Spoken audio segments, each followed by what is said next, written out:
Baik, terima kasih. Selamat siang, salam sejahtera buat kita semua. Hari ini Rabu 27 Desember 2023. Ya, tinggal 50 hari lagi menuju pemungutan suara.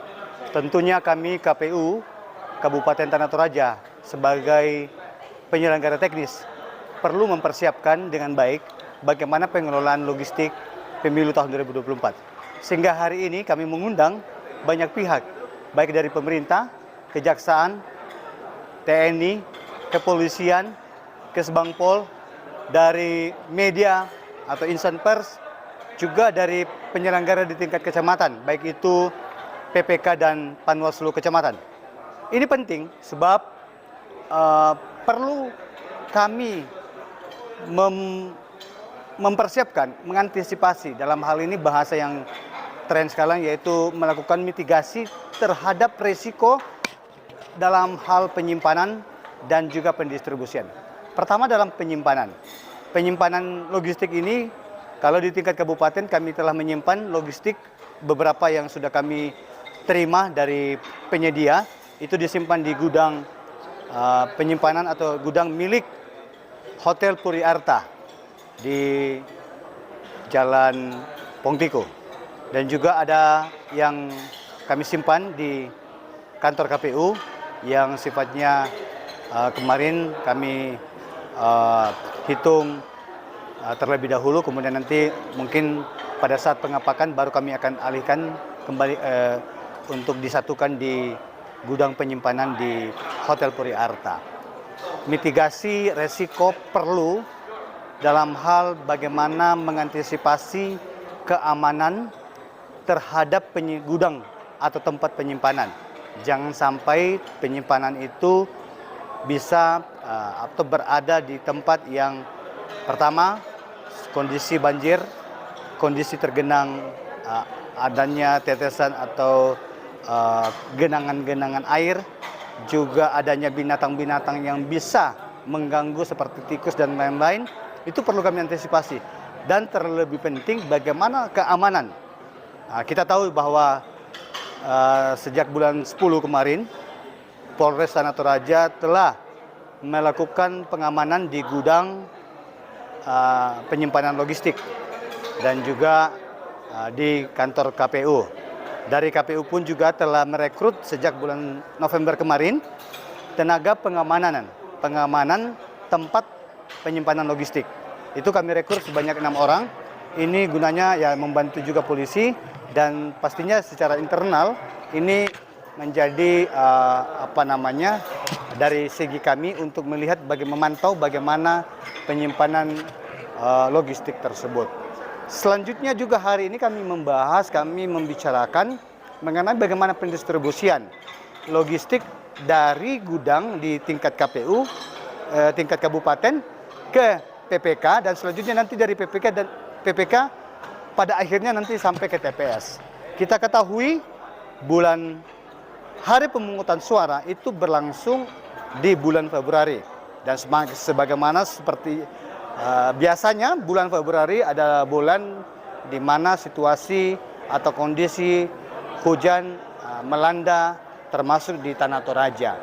Pendistribusian ini penting untuk kita antisipasi bagaimana kondisi jalan, bagaimana berapa waktu yang dibutuhkan, jaraknya seperti apa, mobil atau transportasinya seperti apa yang akan digunakan dalam pendistribusian nantinya. Bahkan aspek-aspek yang lain pun di dalam pendistribusian itu perlu kami antisipasi dari sekarang. Inilah gunanya maka hari ini kami mengumpulkan beberapa pihak untuk sama-sama kita membicarakan tentang kondisi tersebut. Terkait kondisi jalan Pak, untuk pendistribusian nanti apakah ada yang masih belum dapat diakses begitu untuk TPS? Ya, untuk jalan pada umumnya sudah ada yang beraspal tanah atau pengerasan tanah, tetapi ada beberapa kondisi terutama dari PPK ke TPS, yaitu ya terutama di daerah-daerah seperti di Simbuang, di Mapak.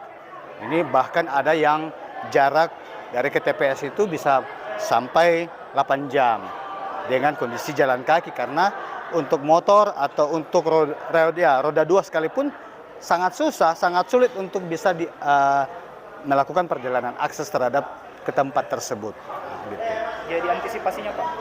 Jadi ya itu, ini lagi yang kita pikirkan teman-teman bagaimana pastinya ada hal yang dalam hal ini ya nanti bagaimana kebijakan moda transportasinya apa yang kita gunakan, kalaupun itu masih bisa hanya memang tetap dengan jalan kaki, ya waktu yang ditempuh, kapan pendistribusiannya ke sana. Jadi untuk daerah-daerah tersebut kita akan pikirkan waktu pendistribusiannya dari Kota Makale ini, dari kabupaten, kapan kita lakukan. Apakah sudah ada list-list yang rawan begitu Pak, daerah-daerah yang belum dijangkau?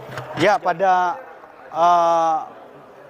titik-titik koordinat sebenarnya sudah ada di setiap TPS, tapi ini masih belum sifatnya pasti atau tetap karena bisa saja nanti ada kondisi tiba-tiba diprediksi ada banjir, maka titik koordinat TPS itu akan dipindahkan.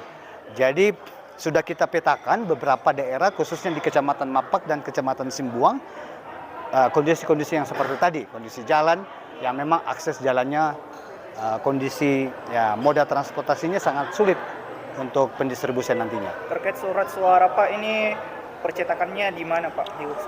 Ya, ini masih kita tunggu arahan atau informasi dari provinsi, dari KPU RI melalui KPU provinsi, karena memang pengadaan ini di tingkat KPU RI dan tingkat KPU provinsi, sehingga kami hanya menunggu kapan waktunya proses pencetakan produksi dari surat suara. Tadi kan disebutkan 40% harus buatan Indonesia, bagaimana itu Pak? Jadi sifat daripada produksi, ya produksi misalnya ya alat kelengkapan pemungutan suara itu ya sedapat mungkin 40% adalah buatan atau produksi dalam negeri. TKDN-nya 40%. Dan sebenarnya juga bagaimana menggairahkan UMKM yang ada. Kami dari KPU ya mendorong saja teman-teman yang UMKM untuk masuk dalam, karena ini kan sifatnya semua e-purchasing, pembelian secara teknologi melalui katalog begitu. Apakah 40% ini Pak ada aturannya tersendiri atau bagaimana? Ini dalam petunjuk teknis bagi penyedia.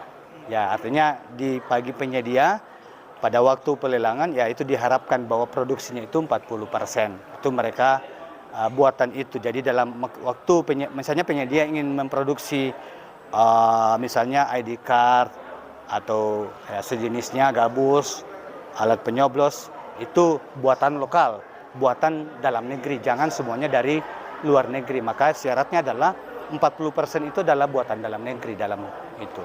Ya, dan memang saya melihat memang hampir ya semuanya perlengkapan kita tuh memang 40% melewati 40% dari produk. Semuanya produk, hampir semua sebagian besar adalah produk dalam negeri gitu ya. Itu prinsipnya ya.